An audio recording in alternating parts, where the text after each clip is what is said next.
Je crois fermement que vie extérieure et vie intérieure sont liées.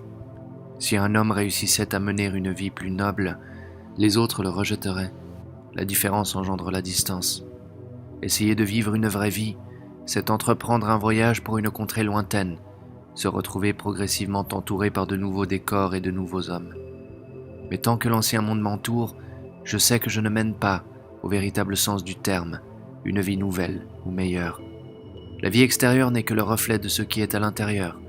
Les hommes ne sont pas cachés par leurs habitudes, mais révélés par elles. Elles sont leurs vrais vêtements.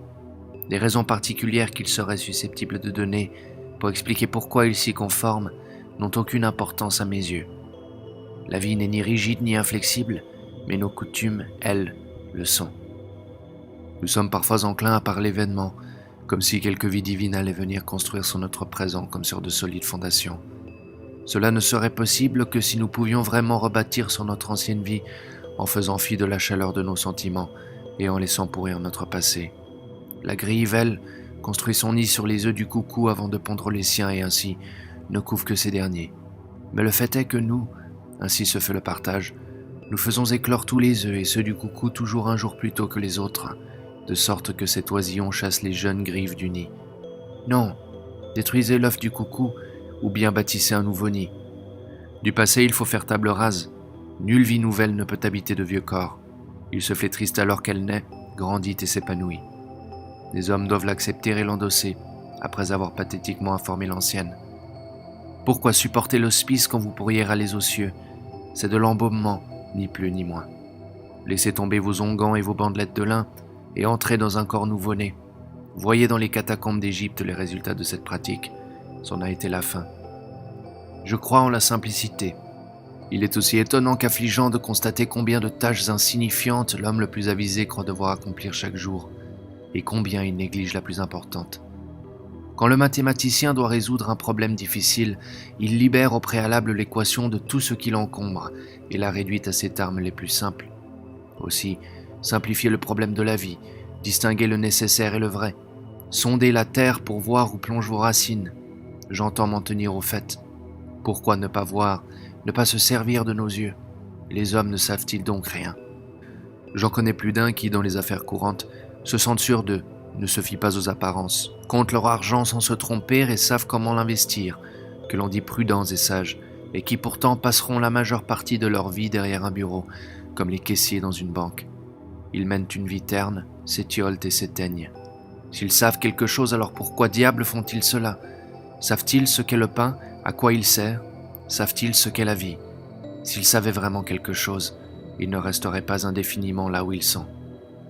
Notre respectable vie quotidienne, celle dans laquelle se campe si robustement l'homme de bon sens, l'anglais en ce monde, et sur laquelle reposent nos institutions, est en fait la plus grande des illusions, et se dissipera un beau jour, tel un fantasme sans assise. Mais cette faible lueur, ce semblant de réalité, éclaire parfois l'éterne jour des hommes et révèle quelque chose de plus résistant et de plus durable que le diamant, la pierre angulaire du monde. Les hommes sont incapables d'imaginer un but si parfait qu'il ne puisse être atteint. Un homme peut-il en toute honnêteté considérer sa propre expérience et affirmer cela? Pouvons-nous encore avancer lorsque nous déclarons que nos rêves sont prématurés? Avez-vous jamais entendu parler d'un homme qui toute sa vie durant, seul et loyalement, se soit efforcé d'atteindre un objectif et n'y soit pas parvenu? Si un homme ne cesse de caresser quelque ambition, ne s'en trouve-t-il pas comme grandi? Est-il jamais arrivé qu'un homme qui se soit voué à l'héroïsme, à la magnanimité, à la vérité et à la sincérité, n'en ait tiré aucun avantage, qu'il se soit dit que c'était un vain effort? Bien entendu, nous ne nous attendons pas à ce que notre paradis soit un jardin. Nous ne savons pas ce que nous demandons. Si l'on s'en tient à la littérature, l'homme a de tout temps nourri maintes belles pensées, mais bien peu ont été formulées. Toujours est-il que notre vision n'a jamais été à ce point subtile et impalpable que le talent pur, avec beaucoup de détermination, une opiniâtreté indéfectible, et après 1000 échecs, ne puisse parvenir à la fixer et à la graver avec des mots clairs et durables. Nous ne devrions pas perdre de vue que nos rêves constituent les faits les plus solides que nous connaissions. Mais je ne parle pas vraiment de rêves. Ce qui peut être exprimé par des mots peut l'être dans la vie. Ma propre vie est un fait dont je n'ai pas lieu de me féliciter. Je ne respecte que ma foi et mes aspirations. C'est par elle que je parle. La situation de chaque homme est en réalité trop simple pour être décrite. Je n'ai prêté aucun serment. Je n'ai aucun dessein pour la société, la nature ou encore Dieu. Je suis simplement ce que je suis, ou du moins je commence à l'être. Je vis dans le présent. Je ne fais que me souvenir du passé et j'anticipe le futur. J'aime vivre, je préfère la réforme à ses modes.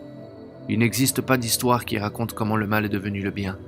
Je crois en quelque chose et il n'existe rien d'autre que cela. Je sais que je suis. Je sais qu'il y a quelqu'un d'autre qui en sait plus que moi et s'intéresse à moi, dont, en quelque sorte, je suis la créature et le parent. Je sais que l'entreprise est digne. Je sais que les choses fonctionnent bien, qu'il n'y a aucun problème. Quant à notre attitude, dans l'ensemble et dans le détail, quelle est-elle? Par temps clair, quand nous scrutons les cieux, que voyons-nous d'autre que l'azur et le soleil? Si vous voulez convaincre un homme qu'il agit mal, agissez bien. Mais ne vous souciez pas de le convaincre. Les hommes croient ce qu'ils voient, alors donnez-leur à voir. Poursuivez votre route sans relâche. Tournez autour de votre vie comme un chien autour du fauteuil de son maître. Faites ce que vous aimez. Apprenez à connaître votre os.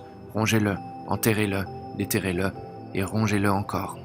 Ne soyez pas trop moral. Vous risqueriez de vous priver de beaucoup de vie. Visez plus loin que la moralité. Ne soyez pas simplement bon, mais soyez bon pour quelque chose. Certes, toutes les fables ont leur morale, mais l'innocent aime l'histoire. Ne laissez rien s'immiscer entre la lumière et vous. Respectez les hommes, mais seulement comme des frères. Si vous voyagez vers la cité céleste, vous n'avez pas besoin de lettre d'introduction. Si vous frappez à la porte, demandez à voir Dieu, et non l'un ou l'autre de ses serviteurs. Pour ce qui vous tient le plus à cœur, ne comptez pas sur vos compagnons. Sachez que vous êtes seul au monde. J'écris comme ça, au petit bonheur. J'ai besoin de vous voir, et je crois que je le ferai, pour rectifier mes erreurs. Vous avez peut-être des pistes à me proposer.